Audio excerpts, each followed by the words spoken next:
la semana pasada nos tocó empezar a leer en nuestras lecturas diarias la epístola a los Efesios, en donde encontramos un pasaje que tiene una fuerte relación con ese acontecimiento de hace 507 años.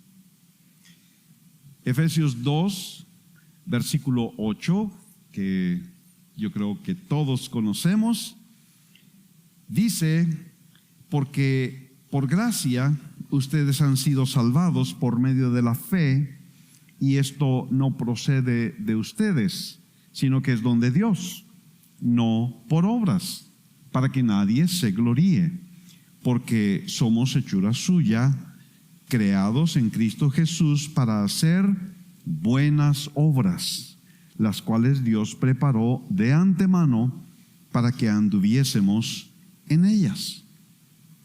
Y en estos 3 versículos hay el concepto de las buenas obras, que ha causado división y confusión en toda la historia de la iglesia. Muchos debates si debe de haber buenas obras o no. Yo tengo una presentación que quizá podemos proyectar. Ahí está, con obras o sin obras.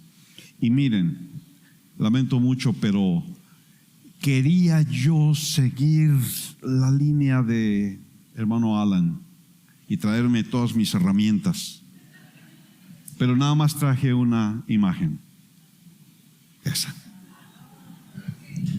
¿Qué? Es por ti, Alan.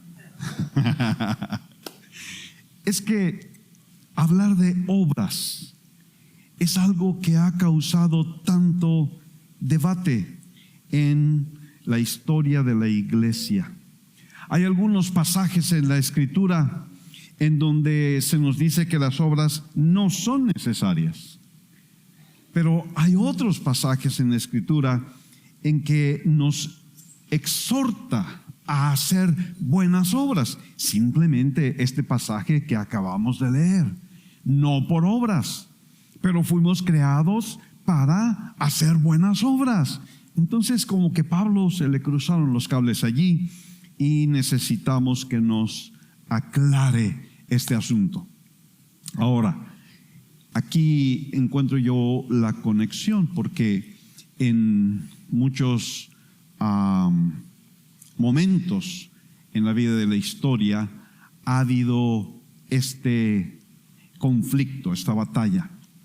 En la primera iglesia, en el libro de los Hechos, allá al mero principio, había un grupo de judaizantes.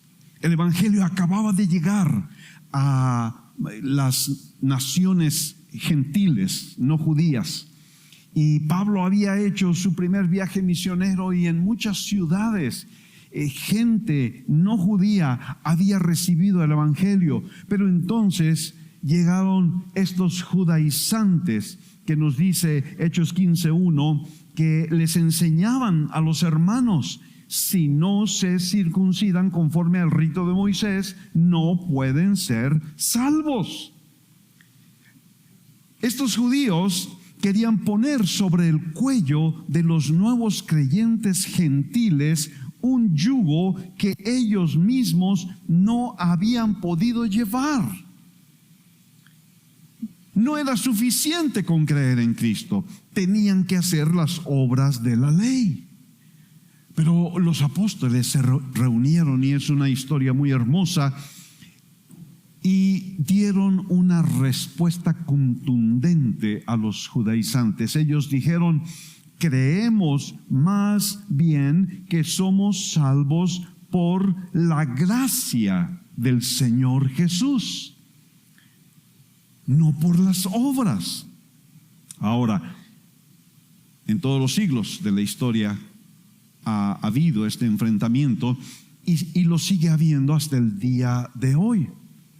Los católicos que apreciamos mucho, pero ellos hasta la fecha, y también algunos grupos evangélicos, tienen esta posición.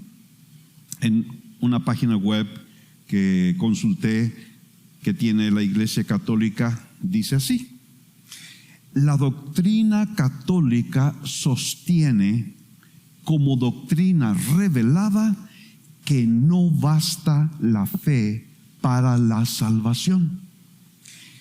El Concilio de Trento expresamente condenó el concepto de sola fe, solo la fe, tal como lo entendió el luteranismo primitivo, y dijo, se declaró en ese Concilio de Trento: si alguno dijere que el impío se justifica por la sola fe, de modo que entienda no requerirse nada más con que coopere para conseguir la gracia de la justificación, sea anatema.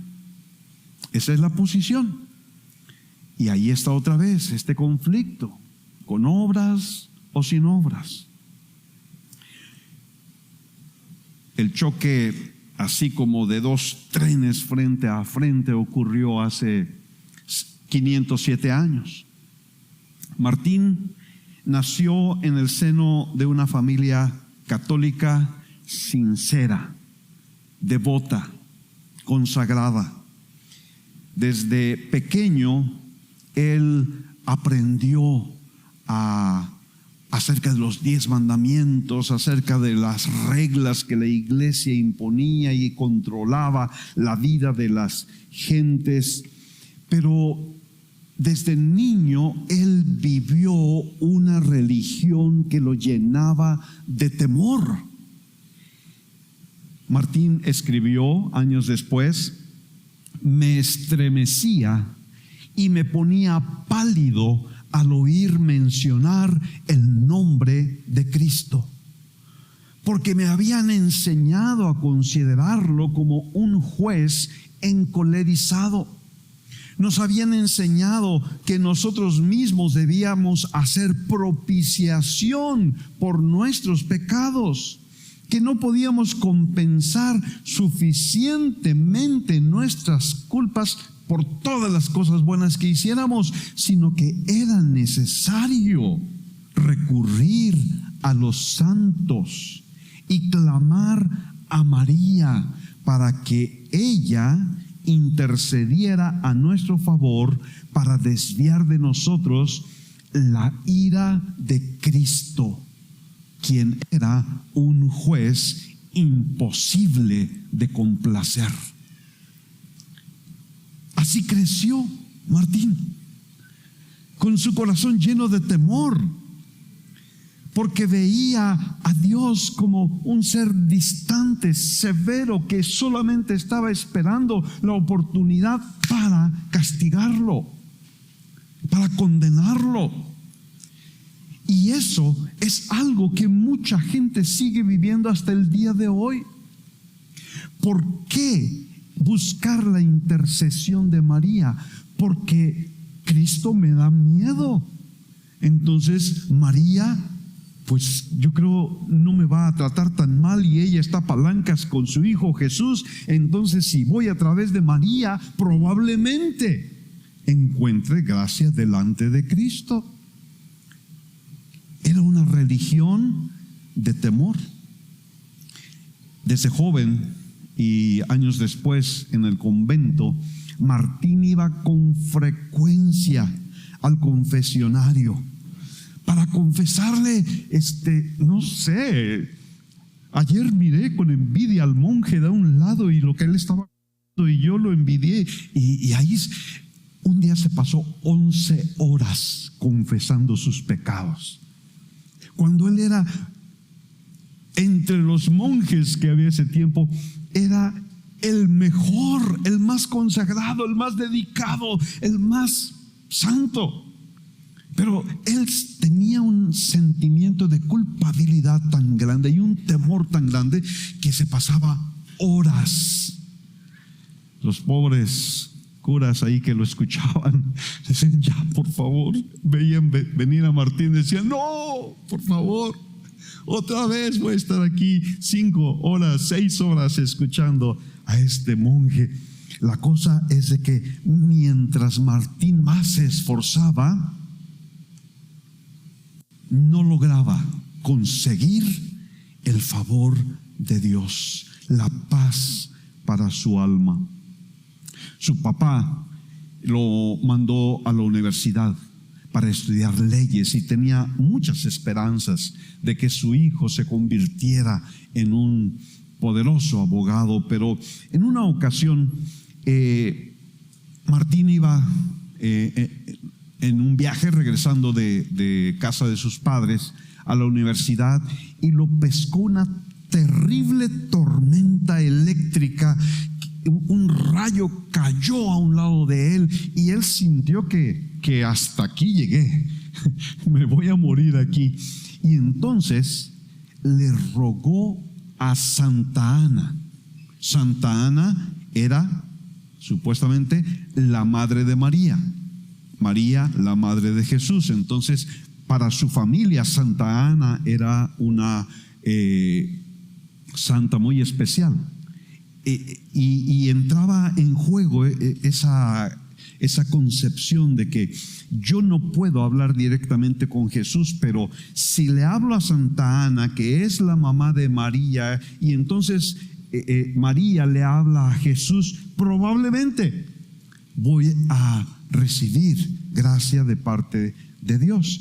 Y entonces estaba en esa tormenta y le dijo, Santa Ana, si me libras de morir, me voy a meter a un convento y me voy a hacer monje.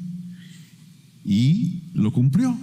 Se fue al convento y no hubo un monje más piadoso, ni más sumiso, ni más dispuesto a hacer cualquier trabajo, por humilde que fuera, que este hombre Martín. Pero eso tampoco calmó la inquietud y el temor que había en su corazón. Había un espíritu religioso que no se ha muerto, sigue vivito y coleando. Ese espíritu religioso le decía, nada de lo que has hecho hasta hoy es suficiente, tienes que hacer más y lo tienes que hacer mejor. Y él se dedicaba al ayuno, a la oración, a hacer penitencias larguísimas que llegaron a enfermar su cuerpo, pero todavía se sentía culpable delante de Dios y no encontraba la paz. En ese tiempo encontró una Biblia. La Biblia no estaba al acceso, al alcance de la gente, ni de siquiera de los monjes. Esta Biblia la encontró en el convento amarrada con una cadena en una mesa. Y él no la conocía. Después de años de estar allí y buscar el favor de Dios, él no conocía la Biblia. Cuando la descubrió, empezó a leerla y leerla y leerla y leerla, y sintió que había encontrado el tesoro más grande de su vida. Un día le encomendaron ir a Roma para tratar algunos asuntos de su grupo de monjes que eran los agustinos, y él sintió que eso era el más grande privilegio que alguien le había dado en la vida, porque ir a Roma, la ciudad santa, ya solo con eso él obtendría el perdón de pecados y se le reduciría el tiempo que pasaría en el purgatorio. Al ir a la ciudad santa, al ir a las muchas iglesias que había allí y que estaban llenas de reliquias de los santos, había una iglesia, por ejemplo, en donde se conservaba leche de María, la leche con que alimentó a Jesús. Decían que allí estaba, en esa iglesia. Estaba en Roma, sigue estando todavía, la escalera santa. Se dice que Helena, la madre de Constantino, la trajo de Jerusalén, porque esa escalera era donde Jesús había subido para ser presentado ante Pilato, y que aún había gotas de sangre de Jesús en esa escalera que se conservaban hasta ese momento. Y entonces se decía que si tú subías de rodillas esa escalera haciendo ciertas oraciones, tú podías lograr que el alma de un ser querido que había muerto y que estaba en el purgatorio saliera del purgatorio cuando tú hacías eso. Entonces Martín estaba anhelante de ir a Roma, pero cuando llegó allí, lo que vio fue corrupción extrema por todos lados, y regresó decepcionado y se clavó otra vez al estudio de la palabra de Dios. Y estaba preparándose para dar unas clases acerca de la epístola a los romanos, cuando encontró una frase. Quizá a ti te ha pasado esta experiencia de que estás leyendo la Biblia y de pronto hay una frase que dices: ¡wow! Dios me está hablando aquí. ¡Wow! Esto es algo que nunca había visto. He leído este pasaje muchas veces, pero hoy el Espíritu Santo me está hablando. Y eso le pasó a Lutero. La frase que él vio fue: el justo por la fe vivirá. Y Dios le reveló ese día que el hombre recibe la justicia de Dios mediante la fe. La recibe como un regalo inmerecido, no como resultado de las obras o penitencias o indulgencias que pueda hacer. Descubrió que el concepto de la justificación, cómo Dios quería impartirle la justicia de Cristo gratuitamente al hombre que creyera en la obra de Cristo en la cruz. De pronto descubrió que Dios no era el juez implacable que estaba buscando la manera de condenar al hombre, sino que Dios era un Dios amoroso que había hecho toda la provisión necesaria para salvar al hombre, para redimir al hombre, para darle una vida nueva en Cristo Jesús. Lutero sintió que esta revelación rompió la esclavitud en que él había vivido toda su vida. Sintió que en ese momento había nacido de nuevo, y entonces empezó a predicar esta nueva verdad al pueblo alemán, trayendo libertad a muchos. En ese tiempo, el Papa León X se había propuesto construir la catedral más esplendorosa de la historia, la Catedral de San Pedro en el Vaticano. Pero era un proyecto sumamente costoso. ¿De dónde iba a sacar tantos recursos? Entonces tuvo una idea maravillosa. Como la enseñanza era de que el Papa pues tenía el poder para otorgar el perdón y la salida del purgatorio de las almas, entonces dijo: ya lo tengo, vamos a abrir una nueva franquicia, la franquicia de venta de indulgencias. Entonces un hombre llegó a la región donde vivía Martín, Juan Tetzel, y él entraba con mucha pompa a la ciudad. Llegaba a la puerta, esperaba que las autoridades de la ciudad vinieran a encontrarlo, y entonces entraba con gran estruendo a la ciudad y se paraba en la plaza para predicar, y le decía a la gente: hey, ¿Han tenido dudas de que si ustedes podrán ir al cielo? ¿Tienen temor de que no serán aceptados en el cielo? No se preocupen más, yo tengo la respuesta. Si ustedes pagan y ponen su dinero en este cofre, ustedes van a tener asegurado su entrada al cielo. Es más, si ustedes tienen un familiar, un ser querido que murió pues en pecado y entonces está en el purgatorio pagando por sus pecados, él puede estar en el purgatorio por siglos y siglos, a menos que ustedes vengan y pongan aquí su dinero. Y él decía: en el momento que la moneda cae al fondo del cofre, el alma sale del purgatorio. Si tú amas a tus familiares que ya no están, demuéstralo y ven y paga esta indulgencia. Y muchos, claro, lo hacían.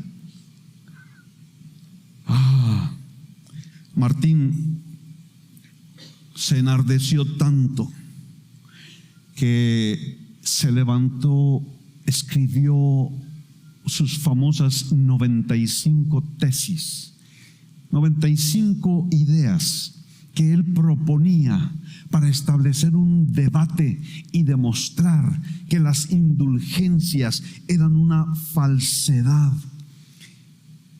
Básicamente lo que Martín propuso en esas tesis fue que lo que Dios está buscando no son tus penitencias, no es tu dinero. Lo que Dios requiere es el verdadero arrepentimiento.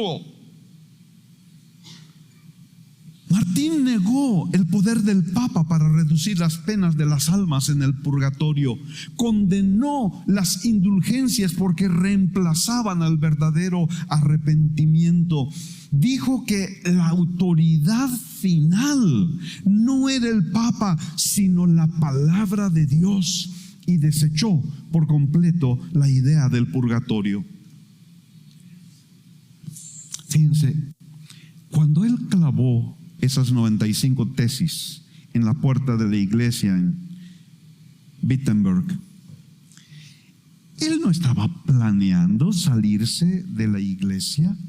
Él no estaba planeando hacer una revolución en contra de la iglesia. Lo que él quería, él estaba viendo algo que era claramente un error. Entonces quería ayudar a la iglesia a corregir ese error.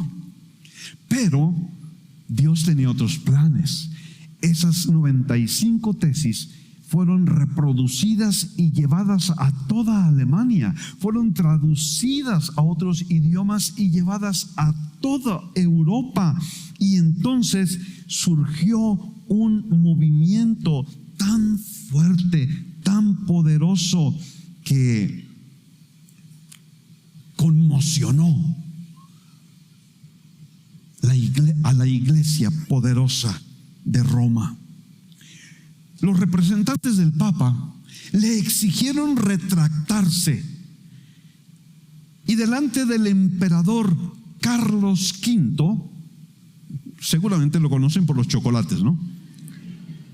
Carlos V, el emperador más poderoso de Europa en ese tiempo, convocó a una junta. Allí estaban todos los máximos prelados de la Iglesia Católica, allí estaban todos los príncipes alemanes, la autoridad civil y religiosa, y allí se le exigió a Lutero que se retractara de sus ideas. Pero él se negó. El Papa entonces emitió una bula, que es simplemente un documento en el que declaraba que Martín era un hereje y le conminaba a retractarse en el plazo de unos 60 días. Cuando le entregaron a Lutero el documento, la bula, él dijo: esto es la execrable bula del anticristo. y convocó a toda la población a la mañana siguiente para quemar ese documento junto con todos los documentos del derecho canónico de la iglesia.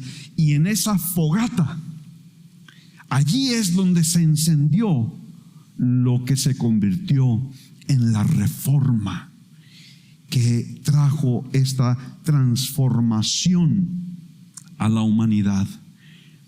Marcó su separación de la iglesia y detonó la Reforma.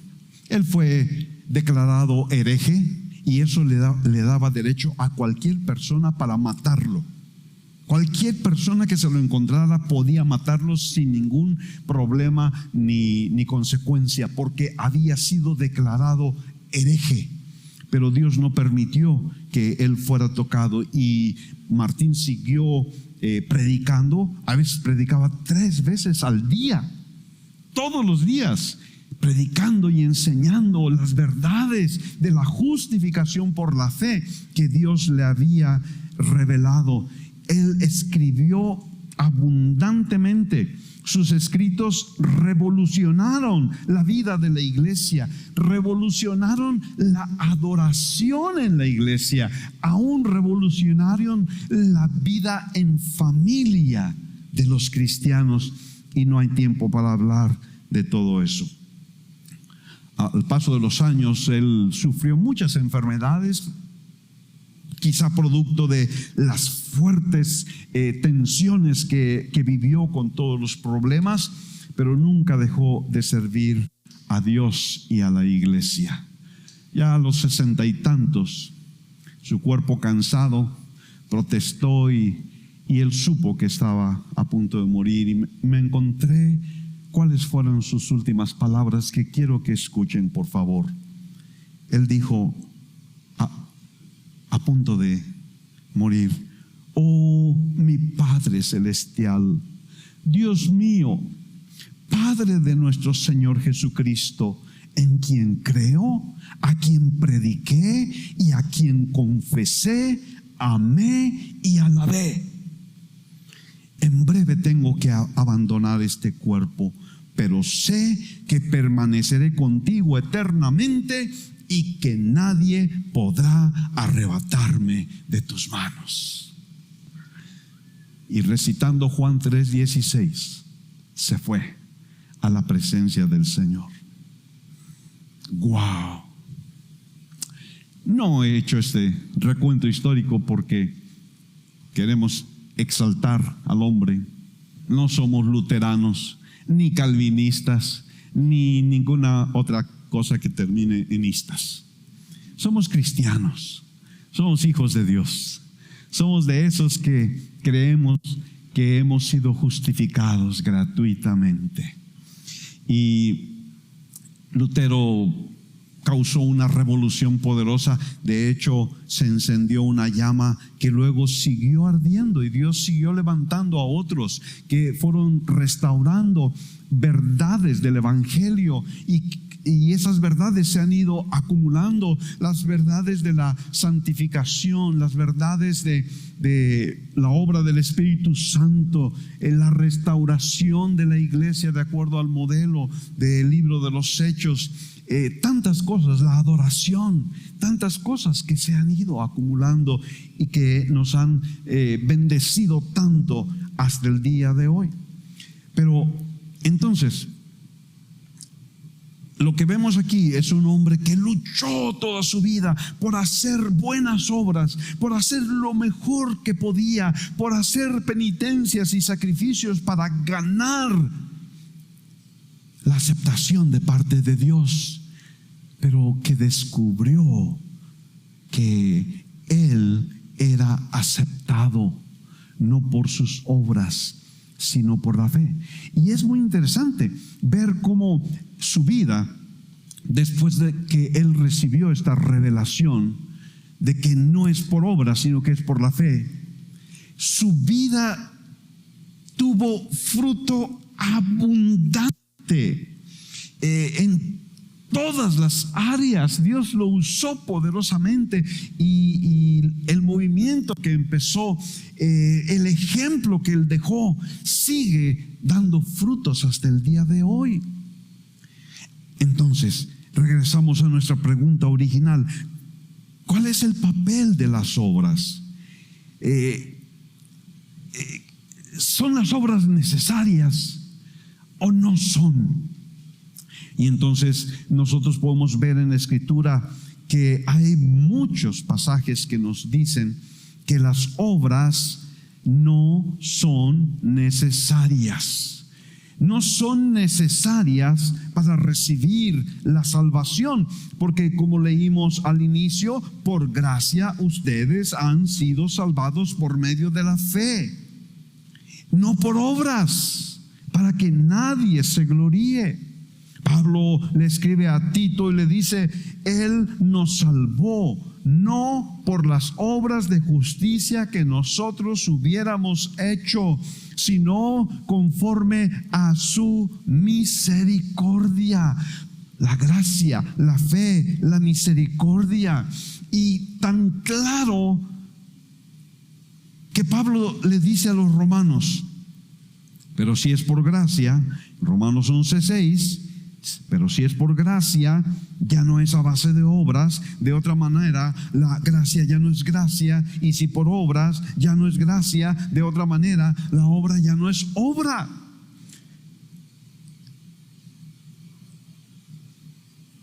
Hay aquellos que dicen: se necesita la fe, pero también se necesitan las obras. Pero la Escritura dice: o es por gracia o es por obras. Porque si metes las obras, entonces la gracia ya no es gracia. Entonces, claramente nosotros podemos entender en la Escritura que las obras no son necesarias para la salvación. Las obras tampoco son necesarias para recibir la justificación. Y aquí quizá se requiere un poquito de explicación, porque la salvación que nosotros recibimos de parte del Señor es una salvación muy grande, y esta salvación comprende diferentes porciones, diferentes provisiones maravillosas. Primero la justificación, luego la santificación, luego la glorificación, y eso tiene que ver con nuestro ser, nuestro espíritu, nuestra alma y nuestro cuerpo. Cuando estamos hablando de la justificación, las obras no son necesarias. Dice la Escritura en Romanos 3:20, porque por las obras de la ley ningún ser humano será justificado delante de él. Romanos 3:28, porque concluimos que el hombre es justificado por la fe aparte de las obras de la ley. Entonces, esta justificación, que es esta parte de la salvación que corresponde a nuestro espíritu, significa que cuando somos justificados, sucede en nosotros el nuevo nacimiento. El nuevo nacimiento involucra no nuestro cuerpo, como Nicodemo pensó: ay Señor, ¿cómo me voy a meter otra vez al vientre de mi madre para volver a nacer? No es algo físico. No tiene que ver con nuestra alma, tiene que ver con nuestro espíritu. Allí es donde ocurre el nuevo nacimiento. Cuando somos justificados, somos hechos hijos de Dios. Cuando somos justificados, nuestros pecados son perdonados. La condena que nosotros merecíamos por nuestros pecados es cancelada, porque Cristo llevó en la cruz el castigo que nos correspondía a nosotros, y es por eso que nosotros podemos ser justificados. Cuando somos justificados, somos reconciliados con Dios.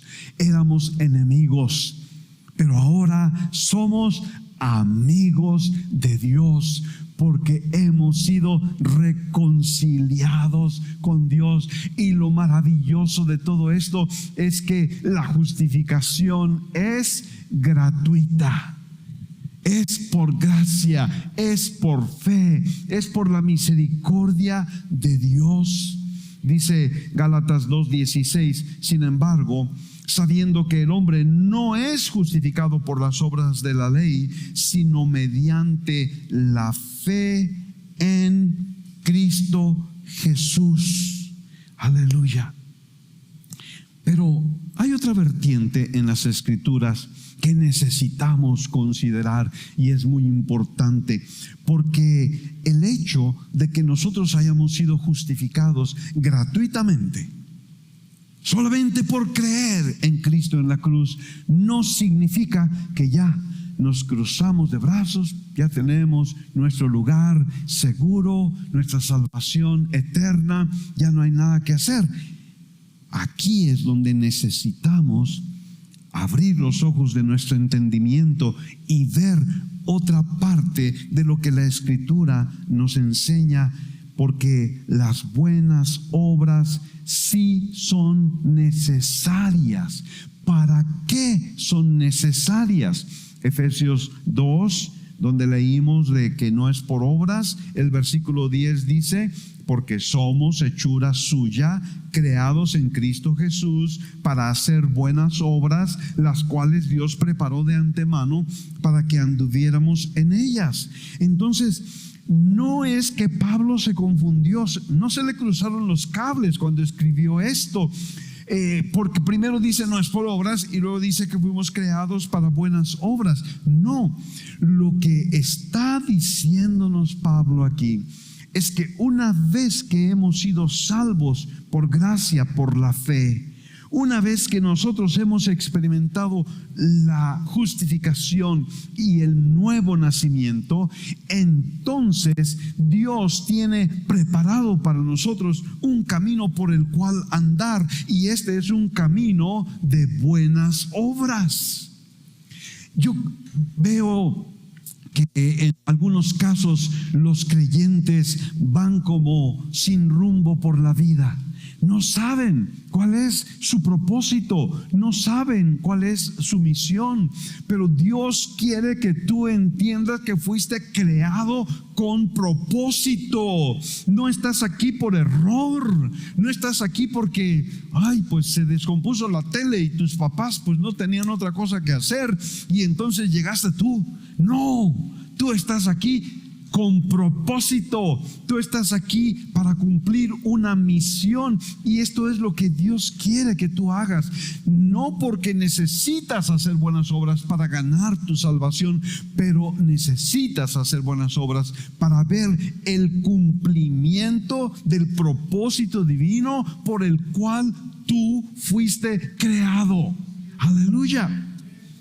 Nosotros necesitamos caminar en estas buenas obras, no para ganar nuestra salvación, sino que esas buenas obras van a ser la evidencia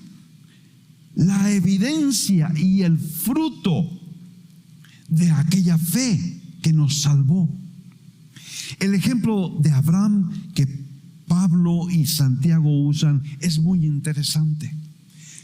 La Biblia dice que creyó Abraham a Dios y le fue contado por justicia. Abraham fue justificado, dice Romanos 4, no por las obras, sino por la fe. Dios le dijo: yo te voy a dar una descendencia. Levanta tus ojos, mira las estrellas. Así será tu descendencia. Y algo pasó en el corazón de Abraham aquella noche llena de estrellas. Él vio las estrellas y él creyó la promesa de Dios. Él la creyó. Y esa fe, ese acto de creer lo que Dios dice acerca de ti, eso es lo que trajo la justificación a la vida de Abraham. Y él empezó un camino de fe. 25 años después, Dios le puso una prueba. Y dice Hebreos 11:17, por la fe Abraham, cuando fue probado, ofreció a Isaac. Por la fe, Abraham fue probado. ¿Y cómo reaccionó Abraham ante la prueba? Era una prueba sumamente difícil. Era su único hijo, era el hijo que él amaba, y Dios le estaba pidiendo ofrecerlo en sacrificio. Y Abraham, por la fe, obedeció. Esa fe por la cual fue justificado lo preparó para vivir una vida de obediencia a Dios. Y luego Santiago nos dice algo que al parecer pudiera sonar como una contradicción, cuando nos dice en el capítulo 2, versículo 21, no fue justificado por las obras Abraham, nuestro padre, cuando ofreció a su hijo Isaac sobre el altar. Pero el versículo 23 vuelve a recordarnos cuando dice, y se cumplió la escritura que dice, y Abraham creyó a Dios y le fue contado por justicia y fue llamado amigo de Dios. Ofrecer a Isaac, la prueba máxima en la vida de Abraham, sucedió 25 años después de su justificación por fe. Por 25 años él caminó en esa fe. Por 25 años él agradó a Dios. Por 25 años él fue el amigo de Dios. Y a los 25 años, cuando llega esta prueba, ¿qué es lo que vemos? Vemos el fruto de esa fe. Por eso Santiago dice, la fe sin obras es muerta. Si tú dices, yo tengo fe pero no tengo obras, pues yo te voy a mostrar mi fe por mis obras. ¿Qué es lo que esto quiere decir? Que cuando nosotros vivimos la justificación por la fe, esta fe nos va a capacitar para responder en obediencia a Dios, y vamos a ver un fruto en nuestras vidas. Las buenas obras no son la razón por que somos justificados, sino que son el fruto de que hemos sido justificados por la fe. Aleluya. ¿Por qué son necesarias las buenas obras? Porque Dios las pone a nuestro alcance, las pone en nuestro camino, porque Él quiere premiarnos. Él quiere premiarnos. Dice la Escritura que nadie puede poner otro fundamento que el que ya está puesto, el cual es Jesucristo, y esto es 1 Corintios 3.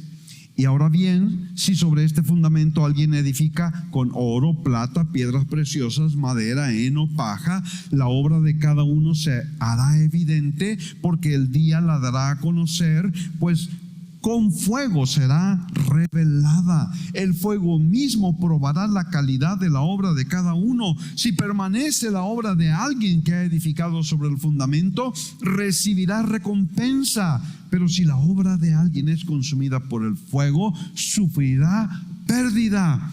Sin embargo, él será salvo, aunque así como a través del fuego. Esto está hablando del tribunal de Cristo. Esto está hablando del momento cuando todos nosotros necesitamos comparecer delante de Cristo en este tribunal. Y eso a veces nos llena así como de un poco de inquietud y de temor, pensando, ay, quizá nos va a condenar y no vamos a pasar la prueba y vamos a ir a la condenación eterna. No, nadie que se presenta ante el tribunal de Cristo está expuesto a ir a la condenación eterna. Todos son salvos, aún los que tienen obras de heno y paja y hojarasca son salvos. ¿Cómo debemos nosotros ver el tribunal de Cristo? Debemos verlo como la ceremonia de premiación. Debemos verlo como el momento especial en que el Señor Jesucristo estará allí y por un lado tendrá coronas y por el otro lado tendrá premios, por el otro lado tendrá recompensas, por el otro lado. El Señor Jesucristo va a estar rodeado de montones y montones de premios y recompensas y coronas que Él está ansioso de entregarte a ti y de entregarme a mí. Él no está allí como un juez implacable para condenar. Él está allí para premiar, para recompensar. Nosotros necesitamos buenas obras en nuestra vida porque anhelamos que ese día el Señor Jesucristo nos mire y nos diga: bien, buen siervo y fiel, sobre poco has sido fiel, sobre mucho te pondré. Entra en el gozo de tu Señor. Aquí están tus coronas, aquí están tus premios, aquí están tus recompensas. Es el día de la graduación, del diploma, de la corona. Y ya te imaginas, ¿no? Ese momento de la graduación de la carrera, cuando vas con tu toga y tu birrete y toda la cosa, y estás allí recibiendo esta bendición y ese reconocimiento tan grande. No habrá una ceremonia de graduación más maravillosa que cuando Cristo te vea y te diga: hiciste bien, hiciste bien. Aleluya. Lo que hacemos, las obras que hacemos, tienen repercusión eterna. No hacemos las buenas obras para ganar el favor de Dios, pero hacemos las buenas obras para provocar que los que nos rodean glorifiquen a Dios, nos dice el Señor en Mateo 5. No hacemos las buenas obras para ganar renombre, reconocimiento de los hombres para nosotros. Hacemos buenas obras para la gloria de Dios. Qué hermoso ir al hospital y hacer algo para estas personas que no pueden recompensarnos, que no pueden reconocernos, que probablemente nunca más veremos en la vida. Pero es que no estamos haciendo buenas obras para recibir un reconocimiento de las personas, sino que lo estamos haciendo para que den gloria a Dios, para que ellos lleguen a ese punto de decir: wow, Dios me ama. Dios mandó a estas personas para bendecirme porque Dios me ama. No hacemos buenas obras para ganar la salvación, sino que hacemos buenas obras para agradar a Dios. Ahora, ¿quiénes deben de hacer buenas obras? No voy a tener tiempo para ir en cada pasaje detenidamente, pero deben hacer buenas obras los que han creído en Dios.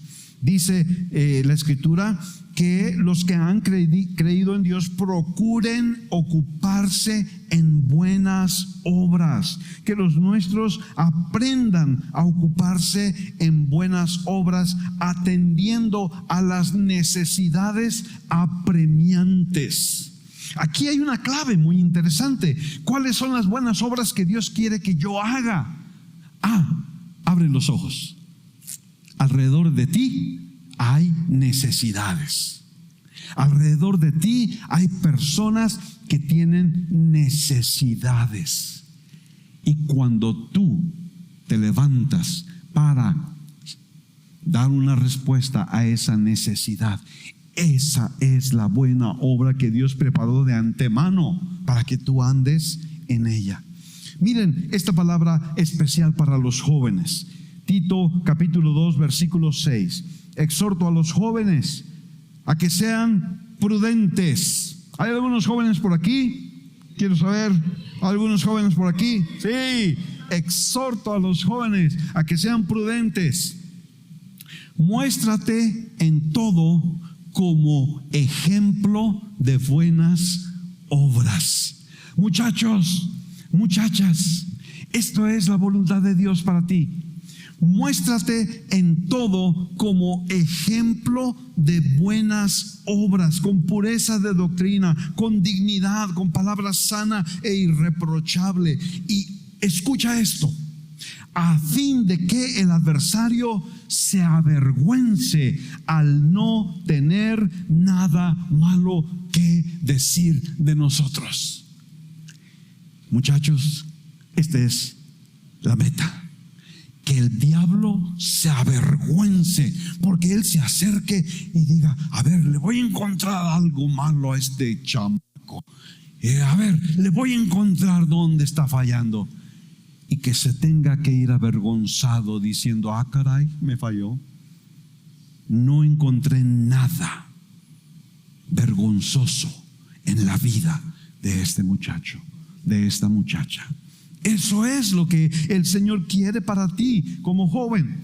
Las mujeres piadosas, dice la Escritura, que no se vistan con ropa, lo leí al revés, que se vistan con ropa decorosa. Y yo ya me estaba yendo por otro lado. Que se vistan con ropa decorosa, con pudor y modestia, no con peinado ostentoso, no con oro o perlas o vestidos costosos, sino que se vistan con buenas obras. Buenas obras. Las viudas, si hay viudas en la iglesia, dice la Escritura, las que verdaderamente son viudas, que tengan testimonio de buenas obras. Los ricos, las personas que tienen recursos en esta vida, dice 1 Timoteo 6, enséñales que no sean altaneros, ni pongan su esperanza en la incertidumbre de las riquezas.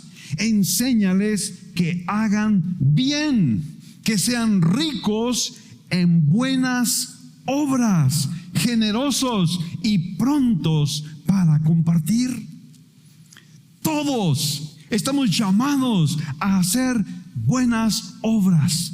Hay dos ejemplos muy preciosos que ustedes revisarán. Tabita era una mujer rica en buenas obras. Bernabé era un hombre bueno, generoso. Qué bendición, Tabita y Bernabé en la iglesia. Y cuánto necesitamos esa clase de personas el día de hoy. El Nuevo Testamento está lleno de ejemplos de la clase de buenas obras que nosotros podemos hacer. Por donde le busques, ahí están ejemplos de las buenas obras que nosotros podemos hacer. Y quizá lo mejor es que tú me ayudes. ¿Qué buenas obras piensas que quiere Dios que hagamos? Alguien ayúdeme. ¿Qué buena obra piensas que quiere Dios que hagamos? Visitar los enfermos. Mateo 25, estuve enfermo y no me visitaste. ¿Qué más? Cuidar a las viudas y los huérfanos. Estuve desnudo y no me vestiste. Perdón. Ser generosos, ayudando a los que están necesitados. Dice la Escritura: el que robaba, no robe más, sino trabaje con sus manos haciendo el bien, para que tenga lo que necesita y además para ayudar a otros que padecen necesidad. ¿Qué más? ¿Qué más podemos hacer? Amar a nuestro prójimo, repartir alimentos.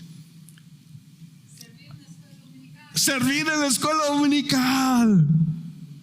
¿Cuál es la obra buena más grande con la que nosotros podremos bendecir a nuestro prójimo?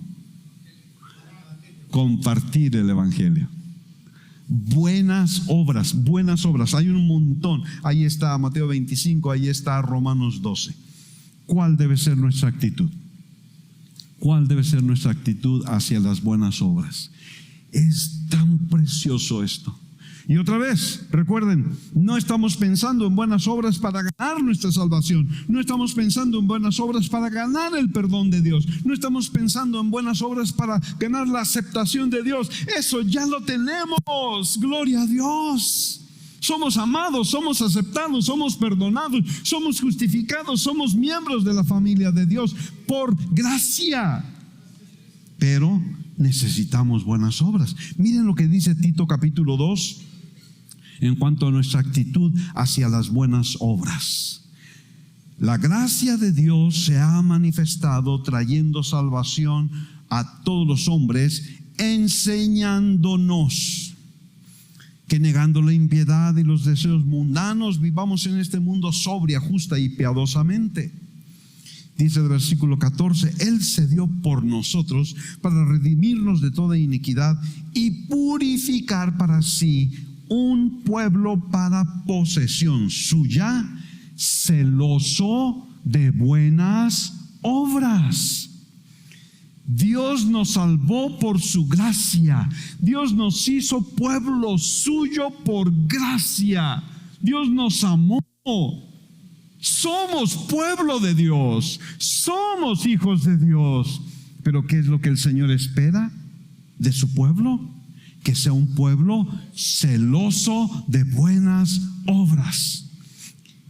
¿Cómo entiendes esa palabra celoso? ¿Cómo podemos aplicar esa palabra celoso? ¿Ah? ¿Cuidando? Ok. ¿Amar lo que Dios ama? Ok. Celoso de buenas obras.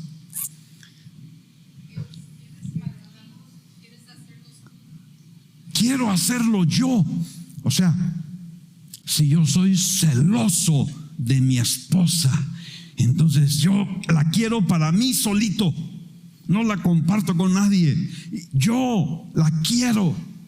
Y entonces celoso de buenas obras quiere decir que hay una oportunidad allí para hacer algo de bendición para una persona, y un colega aquí dice yo lo hago, y entonces yo le digo no, espérate, yo lo hago, yo voy a hacerlo primero, y sales corriendo.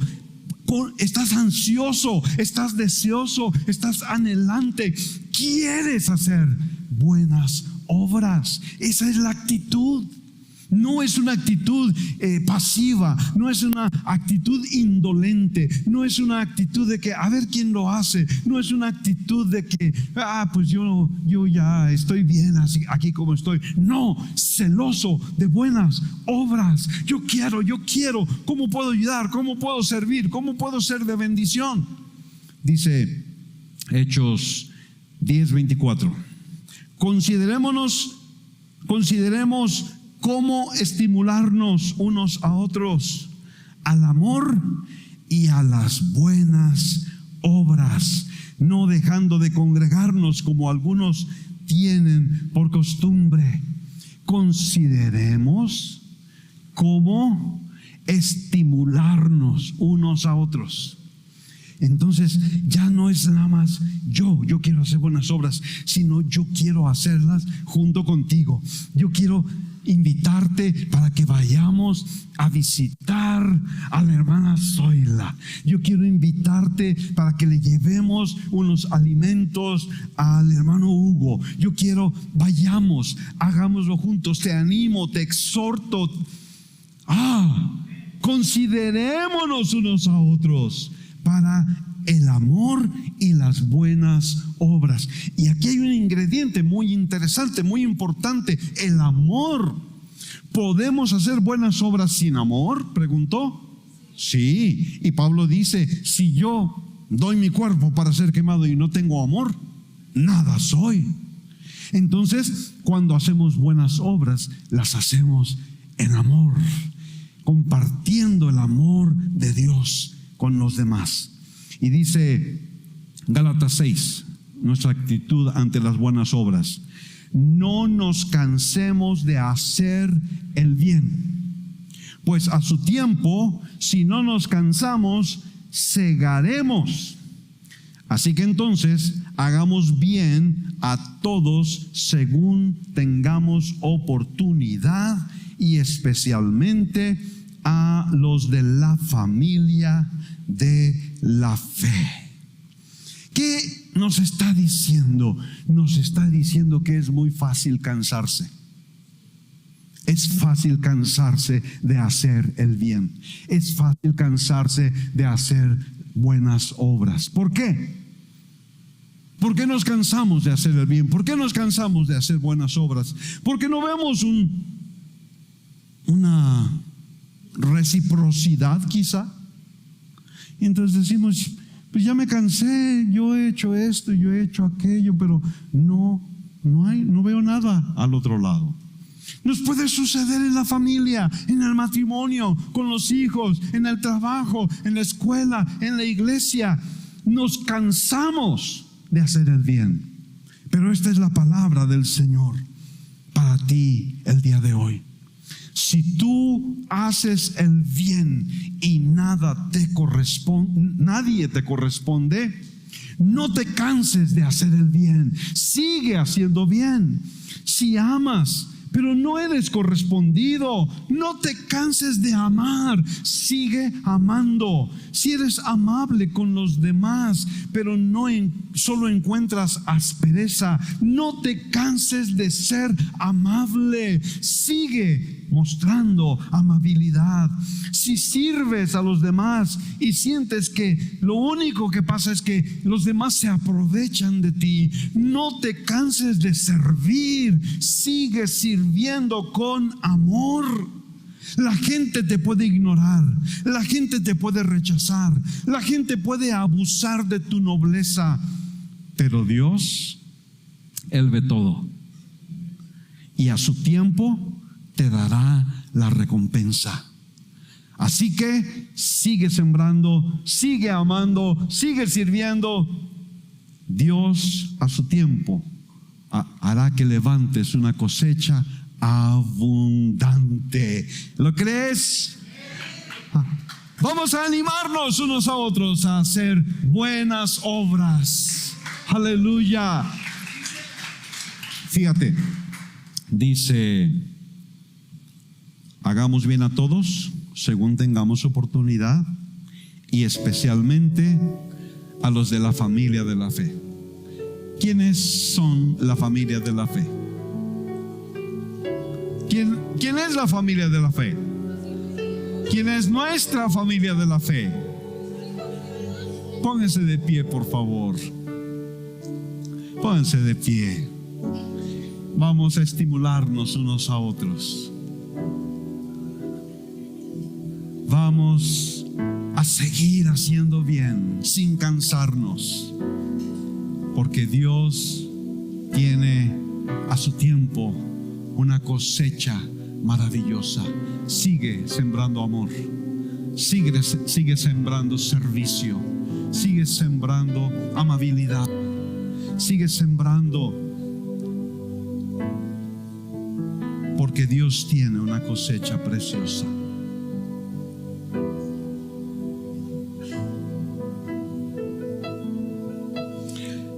Esto que voy a hacer no es nada espiritual, pero a los Boy Scouts les piden que hagan una buena obra al día.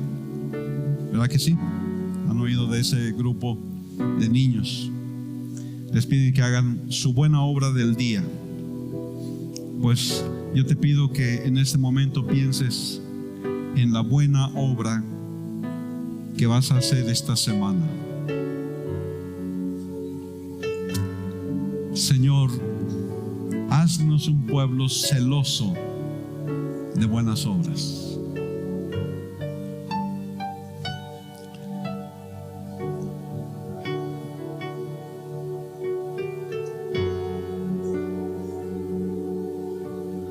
El Señor conoce tu corazón y sabe que estás cansado. Y sabe cuando has pensado si vale la pena seguir sirviendo, si vale la pena seguir amando. Pero el Señor está aquí para decirte: ten ánimo y levántate con renovado vigor para seguir sirviendo, para seguir amando, aunque el hombre no lo vea. Yo lo veo y yo me agrado de tu servicio, de la obra de amor que tienes para la familia de la fe y aún para otros afuera que están en necesidad. Gracias, Señor. Gracias, Señor. Gracias, Cristo.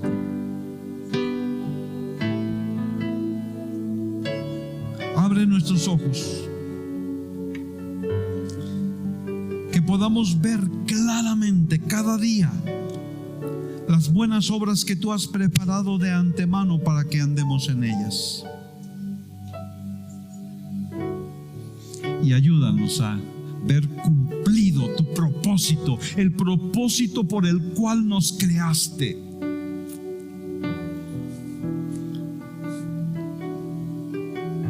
Gracias, Señor. Gracias, Cristo. Somos obra de tus manos. Y queremos vivir para servirte, para agradarte en todo. En el nombre de Jesús.